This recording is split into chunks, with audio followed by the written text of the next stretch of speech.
शहर की भीड़ में हजारों चेहरे हैं, लेकिन रिया का चेहरा किसी को याद नहीं रहता। 22 साल की रिया, जो भीड़ के बीच भी खुद को एक खाली कमरे की तरह महसूस करती है। बचपन की अनाथी ने उसके भीतर एक ऐसा सन्नाटा भर दिया है जिसे वह कभी समझ नहीं पाई। वह हर सुबह उठती है, बस में चढ़ती है, दफ्तर जाती है और शाम को उसी भीड़ में वापस आ जाती है। उसकी उंगलियां अपनी पहचान की तलाश में फाइलों के पन्नों को पलटती रहती हैं, लेकिन उसे कुछ नहीं मिलता।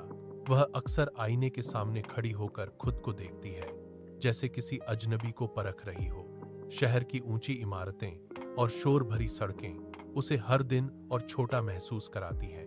उसे लगता है कि उसकी जिंदगी किसी और की कहानी का हिस्सा है, जिसका अंत उसे खुद लिखना है। वह नहीं जानती कि जिस पहचान की वह तलाश कर रही है, वह उसे किसी और शहर या दफ्तर में नहीं, बल्कि एक ऐसे रास्ते पर ले जाएगी जहां से वापसी का कोई रास्ता नहीं होगा। उसके हाथों में कांपता हुआ एक लिफाफा है, जिस पर कोई पता नहीं लिखा, बस उसका नाम है। यह लिफाफा ही वह इकलौती कड़ी है जो उसे उसकी जड़ें खोजने के लिए मजबूर कर रही है।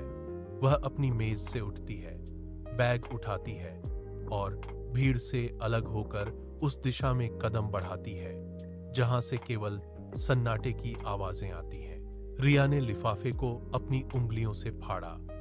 अंदर एक पुराना, पीला पड़ चुका कागज था।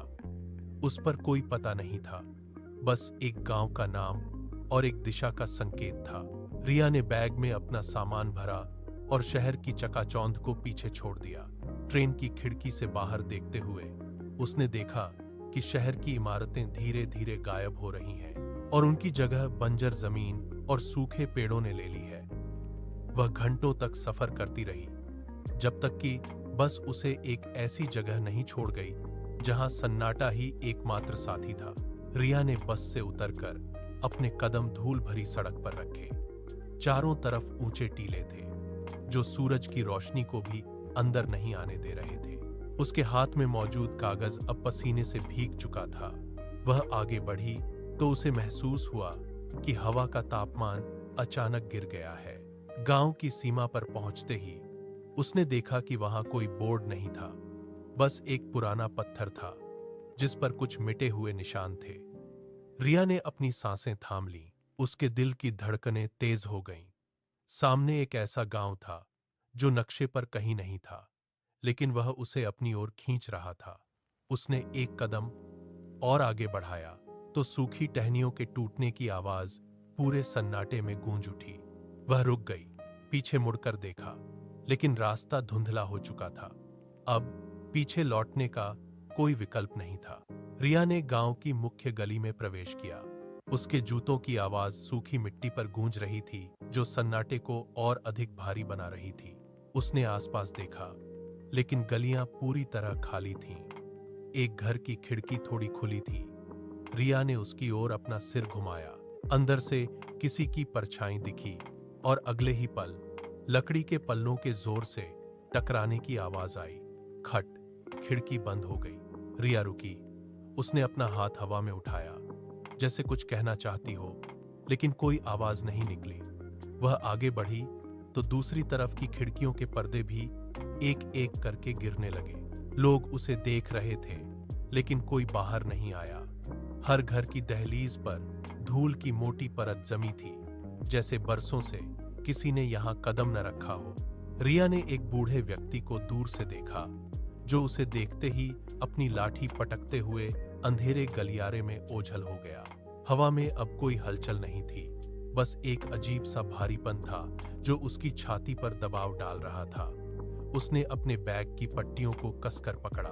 वह समझ गई कि यहाँ का सन्नाटा सामान्य नहीं है।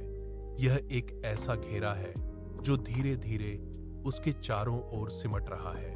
रिया गांव के अंतिम छोर पर पहुंच गई। यहाँ गलियां और भी संकरी थीं, जहां सूरज की रोशनी का एक कतरा भी नहीं पहुंच पा रहा था। उसके सामने एक विशाल जर्जर घर खड़ा था। घर की दीवारें जगह जगह से उखड़ चुकी थीं और छत के खपरेल हवा के झोंकों के साथ चरमरा रहे थे। रिया ने जैसे ही उस घर की दहलीज पर अपना पैर रखा, उसके नथुनों में एक तीखी और भारी गंध भर गई। यह सूखी मिट्टी और पुरानी सड़ती हुई लकड़ी का मिला जुला एहसास था। उसने अपना हाथ दीवार पर रखा तो खुरदरी सतह ने उसकी हथेलियों को चुभा दिया। घर का मुख्य दरवाजा टेढ़ा लटका हुआ था, जो जरा सी हवा में भी एक धीमी घिसटने वाली आवाज पैदा कर रहा था। रिया ने अपनी गर्दन ऊपर उठाई। घर की खिड़कियां अंधेरे के गहरे गड्ढों की तरह दिख रही थीं। उसने एक कदम और आगे बढ़ाया तो उसके जूतों के नीचे सूखी टहनियां और पत्थर बिखर गए। घर के सामने का आंगन खरपतवार से भरा था, लेकिन मुख्य द्वार के पास की जमीन बिल्कुल साफ थी। रिया ने अपनी सांसें रोक लीं। वह घर किसी मृत शरीर की तरह शांत था, लेकिन उसकी बनावट में कुछ ऐसा था जो उसे अपनी ओर खींच रहा था। उसने अपने बैग को कंधे पर ठीक किया और उस भारी दरवाजे के हैंडल की ओर अपना हाथ बढ़ाया। ठंडी धातु को छूते ही उसे एक सिहरन महसूस हुई, जो उसकी उंगलियों से होती हुई सीधे उसकी रीढ़ तक पहुंच गई। अब वह उस घर के बिल्कुल सामने थी, जहां से आगे का रास्ता पूरी तरह से अनिश्चित था। रिया ने जोहर लगाकर दरवाजा धकेला। कब्जों ने एक लंबी तीखी चीख के साथ हार मान ली। अंदर का नजारा उम्मीद से बिल्कुल अलग था। बाहर की जर्जर दीवारों के विपरीत भीतर का कमरा पूरी तरह से साफ था। रिया ने अपनी टॉर्च जलाई। रोशनी की एक सीधी किरण फर्श पर पड़ी। वहां धूल का एक कण भी नहीं था। उसने मेज की ओर हाथ बढ़ाया और अपनी उंगली लकड़ी की सतह पर फेरी। उंगली बिल्कुल साफ निकली, यहां तक कि कुर्सियों के पायदान भी ऐसे चमक रहे थे जैसे अभी किसी ने उन्हें पोंछा हो। उसने कमरे के कोनों को गौर से देखा, जहां अक्सर जाले जमा हो जाते हैं, लेकिन वहां भी सन्नाटा और सफाई का एक अजीब सा मेल था। रिया की सांसें तेज हो गईं। उसने अपने बैग को जमीन पर रखा। बैग के गिरने की आवाज पूरे कमरे में गूंज गई। उसने मुड़कर दरवाजे की ओर देखा, लेकिन बाहर का कोहरा अब और भी घना हो चुका था। वह वापस कमरे के बीचों बीच खड़ी हो गई। उसकी हथेलियां पसीने से गीली हो गईं। उसने महसूस किया कि यहाँ की हवा में एक ठहराव है, जैसे कोई अभी अभी यहाँ से हटा हो। उसने अपनी टॉर्च को धीरे धीरे घुमाया। रोशनी दीवारों पर टंगी पुरानी तस्वीरों पर पड़ी। रिया ने एक कदम पीछे लिया। उसका दिल पसलियों से टकराने लगा। यह घर खाली नहीं था। यहाँ की हर चीज किसी की मौजूदगी का संकेत दे रही थी। उसने अपनी मुट्ठियां भींच ली। रिया कमरे के बीचों बीच स्थिर खड़ी रही। दीवार पर टंगी घड़ी की टिक टिक की आवाज अब किसी हथौड़े की चोट जैसी लग रही थी। उसने अपनी कलाई घड़ी देखी। रात के 2 बजने में कुछ ही पल बाकी थे। कमरे की हवा अचानक ठंडी हो गई। उसने अपने दोनों हाथों को अपनी बाहों पर लपेटा, लेकिन कांपती उंगलियां रुक नहीं रही थीं। बाहर का सन्नाटा इतना गहरा था कि उसे अपनी धड़कनें कानों में साफ सुनाई दे रही थीं। ठीक 2 बजते ही सन्नाटे को चीरती हुई एक आवाज आई। ऊपर की मंजिल से भारी जूतों की धमक सुनाई दी। धप धप धप। यह आवाज लकड़ी के फर्श पर किसी भारी चीज के गिरने जैसी थी। रिया की आंखें ऊपर की छत की ओर उठ गईं। वह आवाज धीमी नहीं थी, बल्कि हर कदम के साथ फर्श की लकड़ी के चरमराने की आवाज भी साथ आ रही थी। धप धप धप। वह आवाज सीढ़ियों की दिशा में बढ़ रही थी। रिया ने अपना दायां हाथ हवा में उठाया, जैसे वह किसी अदृश्य दीवार को छूने की कोशिश कर रही हो। उसके पैर जमीन पर जम गए थे। वह हिल नहीं पा रही थी। हर धमक के साथ कमरे की छत से धूल का एक बारीक कण नीचे गिर रहा था। वह आवाज अब सीढ़ियों के बिल्कुल मुहाने पर पहुंच चुकी थी। रिया ने अपनी सांसें रोक लीं। रिया ने अपनी टॉर्च को मजबूती से पकड़ लिया। उसकी उंगलियां टॉर्च के ठंडे धातु पर कस गईं। उसने एक गहरा सांस लिया और पहली सीढ़ी पर पैर रखा। लकड़ी की सीढ़ी ने एक लंबी तीखी चरमराहट के साथ विरोध किया। वह रुकी। उसका दिल पसलियों के भीतर किसी पिंजरे में बंद पक्षी की तरह फड़फड़ा रहा था। उसने टॉर्च की रोशनी को ऊपर की अंधेरी सीढ़ियों पर डाला। रोशनी का घेरा कांप रहा था। उसने दूसरा कदम बढ़ाया। फिर से वही चरमराहट जो पूरे घर में गूंज उठी। रिया ने अपने शरीर को दीवार के करीब सटा लिया, जैसे वह लकड़ी के उस ढांचे में ही विलीन हो जाना चाहती हो। हर सीढ़ी पर चढ़ते हुए उसे ऐसा लगा जैसे फर्श उसके पैरों के नीचे धंस रहा है। पसीने की बूंदें उसकी कनपटी से बहकर उसकी आंखों तक पहुंच रही थीं, लेकिन उसने अपना हाथ नहीं उठाया। उसकी पूरी एकाग्रता उस अंधेरे पर थी जो ऊपर की मंजिल से नीचे की ओर रिस रहा था। सीढ़ियों के अंत तक पहुंचते पहुंचते उसकी सांसें भारी हो गई थीं। उसने टॉर्च को ऊपर की ओर घुमाया। रोशनी का दायरा अब सीढ़ियों के आखिरी छोर पर था। वह सीढ़ियों के बिल्कुल ऊपर खड़ी थी। उसकी उंगलियां टॉर्च के बटन पर सफेद पड़ गई थीं। सामने का रास्ता अब पूरी तरह से अंधेरे में डूबा था। रिया ने टॉर्च की रोशनी कमरे के हर कोने पर डाली। धूल की परतें हवा में तैर रही थीं, लेकिन कमरा पूरी तरह खाली था। कोई नहीं था। उसने राहत की सांस ली, लेकिन उसके कंधे अभी भी तनाव से अकड़े हुए थे। कमरे के एक कोने में एक बड़ा पुराना आईना लगा था। उसकी सतह पर धूल जमी थी, लेकिन बीच का हिस्सा साफ था। रिया ने टॉर्च की रोशनी आईने की ओर मोड़ी। जैसे ही रोशनी आईने पर पड़ी, रिया के हाथ से टॉर्च लगभग छूट ही गई। आईने के भीतर उसके ठीक पीछे एक आकृति खड़ी थी। वह कोई परछाई नहीं थी, बल्कि एक ठोस साया था। रिया की आंखें फटी की फटी रह गईं। उसने आईने में उस आकृति के चेहरे को देखने की कोशिश की, लेकिन वहां सिर्फ धुंधलापन था। वह आकृति धीरे से उसकी ओर झुक रही थी। रिया का गला सूख गया। उसने बिना पलक झपकाए आईने को घूरा। वह आकृति अब उसके कंधे के बिल्कुल पास थी। रिया ने एक झटके के साथ पीछे मुड़कर देखा। कमरा खाली था। वहां कोई नहीं था, सिर्फ दीवारें थीं और पुरानी लकड़ी की गंध। अगली सुबह की पहली किरण ने घर के अंदर की धूल को और भी स्पष्ट कर दिया था। रिया ने अपना बैग कंधे पर टांगा और लड़खड़ाते कदमों से बाहर की ओर बढ़ी। गांव की गलियां अभी भी वीरान थीं, लेकिन हवा में एक भारीपन था। रिया ने जैसे ही मुख्य रास्ते पर कदम रखा, एक बूढ़ा आदमी उसे एक पेड़ के नीचे बैठा मिला। उसके हाथ लकड़ी की छड़ी को इतनी मजबूती से पकड़े हुए थे कि नसें उभर आई थीं। रिया उसके पास रुकी। बूढ़े ने अपना सिर धीरे से ऊपर उठाया। उसकी आंखें धुंधली थीं, लेकिन उनमें एक अजीब सी चमक थी। उसने रिया की ओर इशारा करते हुए कांपती हुई आवाज में कहा, तुम यहां से चली जाओ, अभी इसी वक्त। रिया ने रुककर पूछा, आखिर बात क्या है? बूढ़े ने अपनी छड़ी जमीन पर पटकी और रिया के करीब झुक गया। उसकी सांसों में पुरानी नमी की महक थी।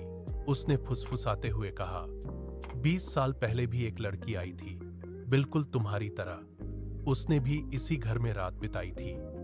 रिया का दिल एक पल के लिए धड़कना भूल गया। बूढ़े ने आगे कहा, अगली सुबह वह घर से निकली ही नहीं। वह गायब हो गई, जैसे कभी थी ही नहीं। रिया के हाथ ठंडे पड़ गए।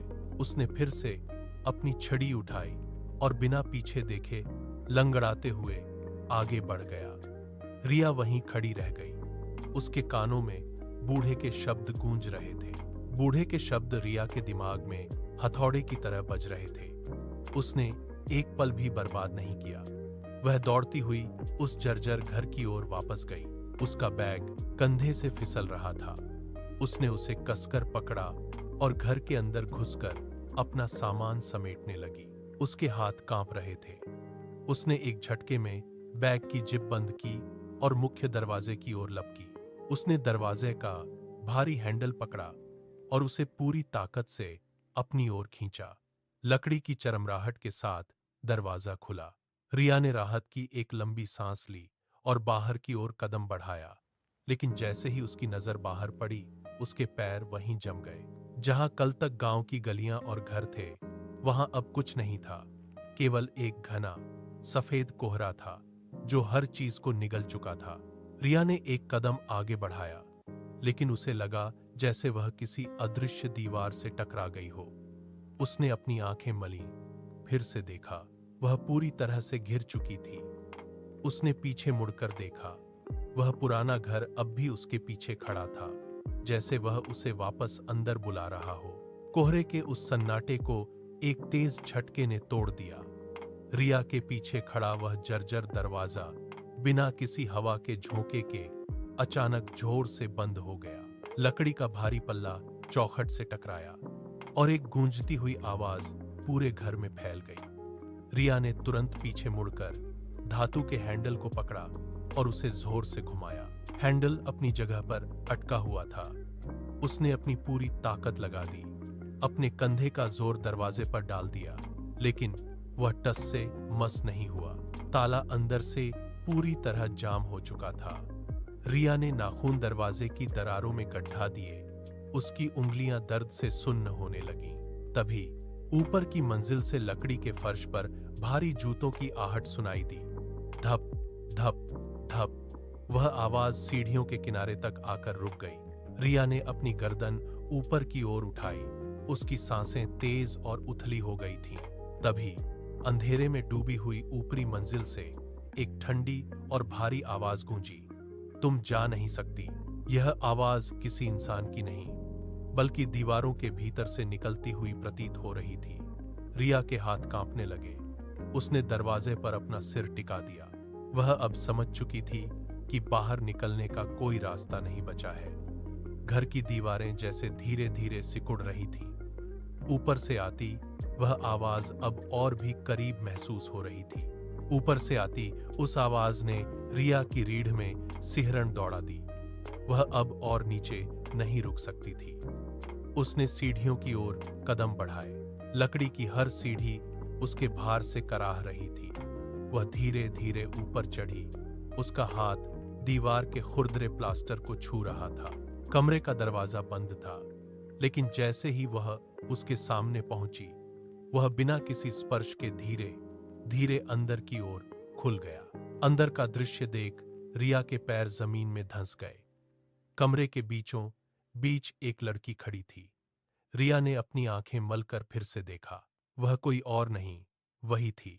वही चेहरा, वही कद काठी। रिया का गला सूख गया। उसने अपना हाथ हवा में उठाया, लेकिन वह कांपकर वापस गिर गया। सामने खड़ी लड़की स्थिर थी, जैसे कोई पत्थर की मूर्ति। रिया का दिल धड़कना भूल गया। यह कोई भ्रम नहीं था। उसने अपनी उंगलियों को अपनी हथेलियों में गड़ा लिया। दर्द महसूस हुआ। वह अपनी ही परछाई के सामने खड़ी थी, जो अब मांस और हड्डियों में बदल चुकी थी। रिया की सांसें तेज हो गईं। उसकी आंखों में अविश्वास का सैलाब था। सामने खड़ी लड़की ने अपनी गर्दन रिया की ओर घुमाई। रिया की चीख उसके गले में ही घुट गई। वह बस उसे देखती रही, अपनी ही नकल को, जो अब उसे एक शिकारी की तरह घूर रही थी। कमरे की हवा में एक अजीब सा भारीपन घुल गया। सामने खड़ी वह लड़की, जो हूबहू रिया जैसी दिख रही थी, उसने अपने होठों को धीरे से ऊपर उठाया। वह मुस्कान किसी भी मानवीय भाव से कोसों दूर थी। उसमें एक ठंडी और स्थिर चमक थी। रिया के पैर अपनी जगह से हिलने से इनकार कर रहे थे। उसका तन जकड़ा, हाथ कांपते हवा में। रिया की धड़कनें अब कानों में किसी ढोल की तरह गूंज रही थीं, लेकिन उसकी मांसपेशियों ने काम करना बंद कर दिया था। वह लड़की एक कदम और आगे बढ़ी। उसकी आंखें रिया की आंखों में गड़ी हुई थीं। रिया का डर अब धीरे धीरे एक अजीब सी सुन्नता में बदल रहा था, जैसे कोई उसे अंदर से खाली कर रहा हो। वह लड़की अब रिया के बिल्कुल करीब थी। उसकी मुस्कान और भी चौड़ी हो गई, जिसमें कोई दया नहीं, बस एक गहरा कालापन था। रिया ने अपना हाथ धीरे से उठाया। उसका विरोध करने का इरादा अब पूरी तरह खत्म हो चुका था। कमरे की मोमबत्तियां अचानक बुझ गईं। केवल उस लड़की की आंखों की चमक ही रोशनी बची थी। उसका हाथ कांपते हुए उस लड़की की हथेली के पास पहुंचा, और जैसे ही दोनों के बीच की दूरी कम हुई, रिया की चेतना एक गहरे भंवर में डूबने लगी। रिया की उंगलियां जैसे ही उस ठंडी हथेली के संपर्क में आईं, एक तेज बिजली का झटका उसकी नसों में दौड़ गया। उसकी हड्डियां जैसे अंदर से चटकने लगीं। वह चिल्लाना चाहती थी, लेकिन उसकी आवाज उसके गले में ही जम गई। उसे महसूस हुआ कि उसकी रूह को कोई अदृश्य हुक से पकड़कर उसके शरीर से बाहर खींच रहा है। यह खिंचाव इतना तीव्र था कि उसे अपनी पसलियों के टूटने की आवाज सुनाई दी। वह अपने ही शरीर से अलग होती जा रही थी। उसकी आंखों के सामने का दृश्य धुंधला पड़ गया। कमरे की दीवारें पिघलकर एक काले अंतहीन कुएं में बदलने लगीं। रिया के पैर जमीन छोड़ चुके थे। वह हवा में लटकी हुई थी, जबकि उसकी रूह का एक हिस्सा अभी भी उसके शरीर के भीतर फंसा हुआ था। उसकी त्वचा ठंडी पड़ गई और उसकी धड़कनें एक एक करके बंद होने लगीं। वह अपने शरीर को नीचे फर्श पर बेजान गिरते हुए देख सकती थी। वह अब केवल एक परछाई बनकर रह गई थी, जो धीरे धीरे उस आईने की ओर खींची जा रही थी। सब कुछ एक गहरे शून्य में विलीन हो गया। रिया की पलकें भारी होकर धीरे धीरे बंद होने लगीं। उसके मस्तिष्क में चल रही अंतिम हलचल भी अब शांत हो गई। वह जो कुछ भी देख रही थी, वह सब धुंधली राख की तरह बिखर गया। उसका शरीर अचानक ढीला पड़ गया। वह फर्श पर एक बेजान पुतले की तरह लुढ़क गई। उसके फेफड़ों ने आखिरी बार हवा खींची और फिर सब कुछ स्थिर हो गया। दूसरी ओर वह आकृति, जो अब तक रिया की परछाई बनकर खड़ी थी, तेजी से सक्रिय हो गई। उसने रिया के शरीर के ऊपर झुककर अपने हाथ उसके सिर पर रखे। एक नीली ठंडी ऊर्जा की लहर उन दोनों के बीच बहने लगी। रिया के शरीर में अब कोई स्पंदन नहीं था। कमरा अब एक श्मशान जैसी शांति में डूबा हुआ था। रिया की उंगलियां फर्श पर पूरी तरह फैल गईं। वह आकृति अब रिया के शरीर के बिल्कुल ऊपर समाहित होने लगी। यह एक पूर्ण हस्तांतरण था। रिया का शरीर अब पूरी तरह से खाली हो चुका था। वह दूसरी आकृति अब रिया के शरीर के भीतर पूरी तरह स्थापित हो चुकी थी। रिया की पलकें झपकीं। उसने अपनी आंखें खोलीं तो सामने की दुनिया बदल चुकी थी। वह एक ठंडी कांच जैसी सतह के पीछे कैद थी। उसके चारों ओर धुंधलापन था, जैसे कोई उसे पानी के भीतर से देख रहा हो। उसने अपना हाथ आगे बढ़ाया, लेकिन उसकी उंगलियां एक ठोस ठंडी दीवार से टकराकर वापस आ गईं। यह आईना था। उसने सामने देखा। कमरा वही था, लेकिन उसका नजरिया पूरी तरह उलट चुका था। वह आईने के भीतर से बाहर की ओर देख रही थी। कमरे के बीचों बीच उसका अपना शरीर खड़ा था। वह रिया, जो अब रिया नहीं थी, धीरे से अपनी गर्दन घुमा रही थी। उसने अपने हाथों को देखा, जैसे वह कोई नई चीज देख रही हो। रिया ने चिल्लाने की कोशिश की, लेकिन उसके मुंह से आवाज नहीं निकली। वह आकृति, जो अब उसकी जगह ले चुकी थी, आईने के पास आई। उसने अपना चेहरा बिल्कुल कांच के करीब कर दिया। रिया ने देखा कि उस चेहरे पर वही मुस्कान थी। वह आकृति धीरे से पीछे मुड़ी और कमरे के दरवाजे की ओर बढ़ गई। आईने के बाहर खड़ी वह आकृति अब पूरी तरह से रिया के अस्तित्व में ढल चुकी थी। उसने कमरे के बीच में रखे आईने के सामने कदम रखा। उसके चलने के ढंग में अब वही हिचकिचाहट नहीं थी, बल्कि एक ठहरी हुई क्रूर निपुणता थी। उसने अपना हाथ आईने की ठंडी सतह पर रखा, जहां अंदर कैद रिया उसे देख रही थी। आकृति ने अपना चेहरा आईने के बिल्कुल करीब लाया। अचानक उसकी आंखों की पुतलियां सिकुड़ गईं और उनमें अंधेरे में जलते अंगारों जैसी एक तीव्र नारंगी चमक कौंध उठी।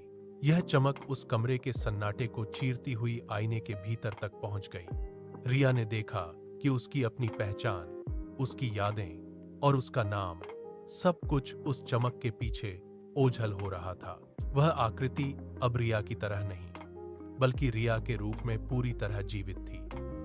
उसने एक गहरी सांस ली, जैसे वह पहली बार हवा महसूस कर रही हो।